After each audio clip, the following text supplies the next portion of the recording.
আসসালামু আলাইকুম।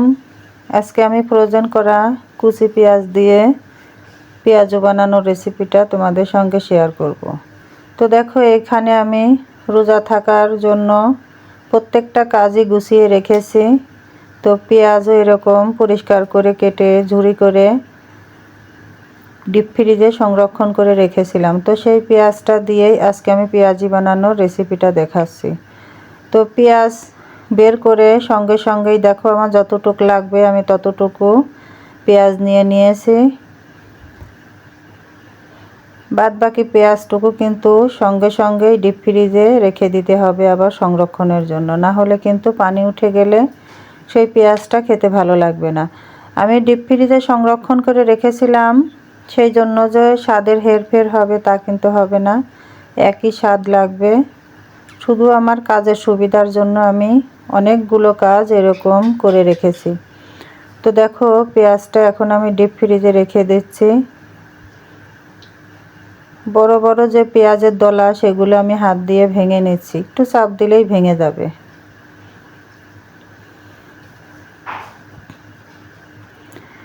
এইবার এর মধ্যে দেখো অ্যাড করে দিচ্ছি মশলার উপকরণগুলো।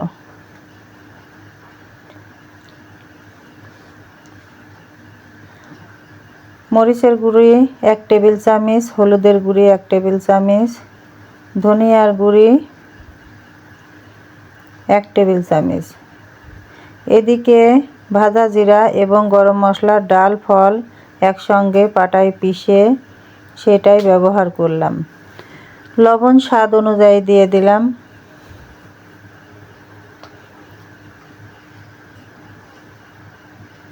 এই সমস্ত উপকরণ দেওয়ার পরে বেসনের গুঁড়ি দিয়ে দিব। আমি কিন্তু বাজারের কেনা বেসনটাই ব্যবহার করেছি।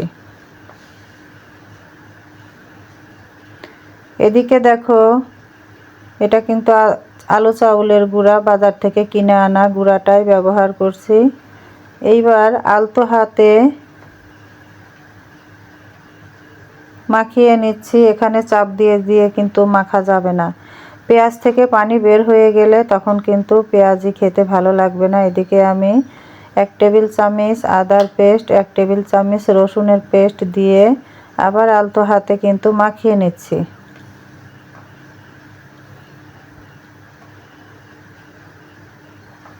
এখানে কিন্তু চাপ দিয়ে দিয়ে মাখা যাবে না, খুব আলতো হাতে মেখে দেখো। আবার হাত দিয়ে কিন্তু মুঠো পেখে পেখেও পেঁয়াজুর শেপগুলো করা যাবে না। দেখো, আমি খুব আলতো হাতে পেঁয়াজুর শেপগুলোও করে দিচ্ছি। তেলের উপরে দেখো পেঁয়াজগুলো দিয়ে এখন আমি ভেজে তোমাদের দেখাচ্ছি।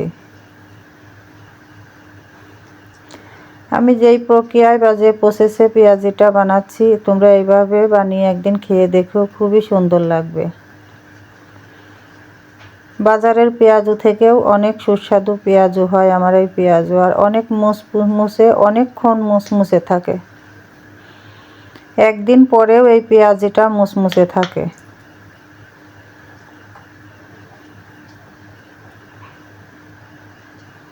দেখো, আমি উল্টিয়ে দিচ্ছি পেঁয়াজগুলো। আমি যখন তোমাদের সঙ্গে ফুল রান্নার ভিডিওটা লাস্টের দিকে শেয়ার করব, তো তখন তোমরা শব্দ শুনতে পাবে পেঁয়াজগুলো কত সুন্দর ক্রিস্পি এবং মুসমুসে হয়েছে। তো দেখো, পেঁয়াজগুলো আমার লাল লাল করে ভাজা হয়ে গেছে। তোমাদের যদি এইভাবে পেঁয়াজু ভেজে খেতে ইচ্ছা করে তাহলে একদিন ট্রাই করে দেখতে পারো। আর রান্নাটা যদি ভালো লাগে ফলো, কমেন্ট, শেয়ার, সাবস্ক্রাইব করে দিও।